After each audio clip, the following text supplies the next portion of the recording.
Gulf देशांमधून राज्यात सोन्यासारखेच डिझेलची तस्करी सुरू असल्याचे मोठे बेकायदेशीर जाळे बेळगावमध्ये उघडकीस आले आहे. होय, केंद्र व राज्य सरकारांना कोट्यवधी रुपयांचा कर चुकवणाऱ्या तस्करांचा हा व्यवसाय बेळगाव माळ मारुती पोलीस ठाण्याच्या पोलिसांनी झडप घालून केलेल्या कारवाईत उघडकेला आहे. पोलिसांनी सुमारे 17 लाख रुपये किमतीचे 17,000 लिटर डिझेल तसेच एक टँकर जप्त केला आहे. मुंबईहून बेळगाव मार्गे बेंगळूरकडे टँकरमधून डिझेलची वाहतूक सुरू असल्याची खात्रीशीर माहिती मिळाल्यानंतर माळ मारुती पोलीस ठाण्याचे निरीक्षक B.R. गड्डेकर यांच्या नेतृत्वाखालील पोलीस पथकाने कारवाई केली. छाप्यामध्ये कोणतीही कागदपत्रे नसताना पेट्रोलियम पदार्थांची वाहतूक केली जात असल्याचं उघड झालं. पोलिसांनी सुमारे 17 लाख रुपये किमतीचे 17,000 लिटर डिझेल आणि टँकर जप्त केला. तुमकुर येथील टँकर मालक अरिहंत याच्यासह मोठ्या प्रमाणावर चालणारे तस्करीचे जाळे उघडकीस आले आहे. प्राथमिक तपासात गल्फ देशांमधून बेकायदेशीररित्या तेलजन्य पदार्थ भारतात आणलं जात असल्याचा गंभीर प्रकार समोर आलाय. या तस्करीच्या जाळ्यामध्ये महाराष्ट्र आणि राजस्थानमधील तस्कर सहभागी असण्याची शक्यता व्यक्त करण्यात आली आहे. गल्फ देशातील तेल उत्पादकांशी तस्करांचा थेट संपर्क असण्याचीही शक्यता असून खासगी जहाजांद्वारे बेकायदेशीररित्या तेल आणलं जात असावं असा संशय पोलिसांनी व्यक्त केलाय. ದಿನಾಂಕ 15 ಜನವರಿ ರಂದು ನಮ್ಮ Malamaruthi police station inspector Shri B.R. Gaddekar ಮತ್ತು ಅವರ ತಂಡರಿಗೆ ಒಂದು ಮಾಹಿತಿ ಬಂತು. ನಮ್ಮ ಬೆಳಗಾವಿನಲ್ಲಿ ಇದು ಇಲ್ಲಿಗಲ್ ಪೆಟ್ರೋಲಿಯಂ ಪ್ರಾಡಕ್ಟ್ ಸಾಗಾಣಿಕೆ ಆಗ್ತಾ ಇದೆ ಅಂತ. ಅದರ ಆಧಾರದ ಮೇಲೆ ಅವರು ಆಟೋ ನಗರದ ಟಾಟಾ ಪವರ್ ಪ್ಲ್ಯಾಂಟಿಂದ ಕನಬರಗಿ ಕಡೆ ಹೋಗುವ ಡಬಲ್ ರೋಡಲ್ಲಿ ಒಂದು ಟಾಟಾ ಕಂಪನಿದು ಟ್ಯಾಂಕರ್ ಸಂಖ್ಯೆ GJ127089 ಈ ಗಾಡಿಯನ್ನು ಸೀಸ್ ಮಾಡಿದ್ದಾರೆ. ಅದರಲ್ಲಿ ವಿಚಾರಣೆ ಮಾಡಿದಾಗ ಆ ಮಾಹಿತಿ ಸರಿ ಇತ್ತು ಅಂತ ಕನ್ಫರ್ಮ್ ಆಯಿತು.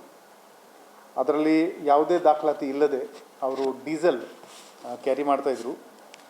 ಇದು 17,000 ಲೀಟರ್ ಡೀಸೆಲ್, ಅದರ ಒಟ್ಟು ಮೊತ್ತ ಸುಮಾರು 17 ಲಕ್ಷ.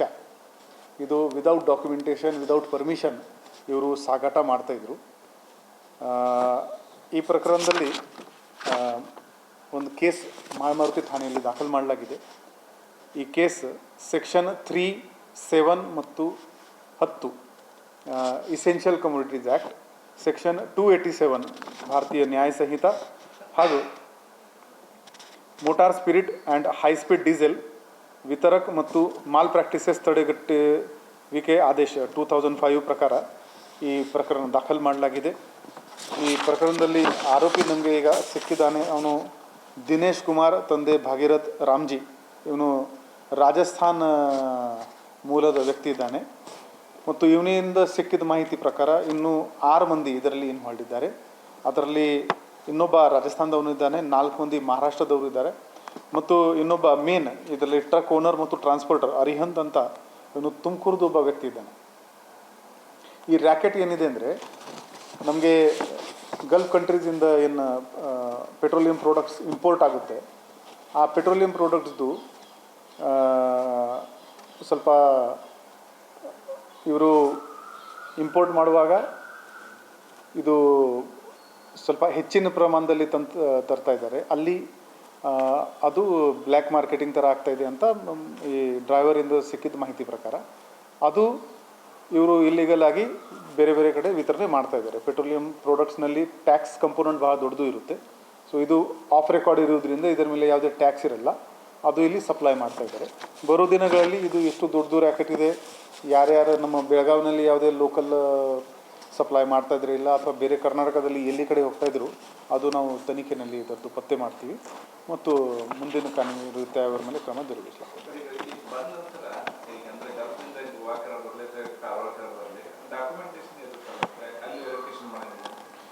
ಅದು ಈಗ ಈ ಥರ ಕೇಸ್ ಮಹಾರಾಷ್ಟ್ರದಲ್ಲಿ ಕೂಡ ರಿಜಿಸ್ಟರ್ ಆಗಿದೆ. This is basically black marketing ಥರ ಹೇಳ್ಬೋದು ನಾವು ಕಿ.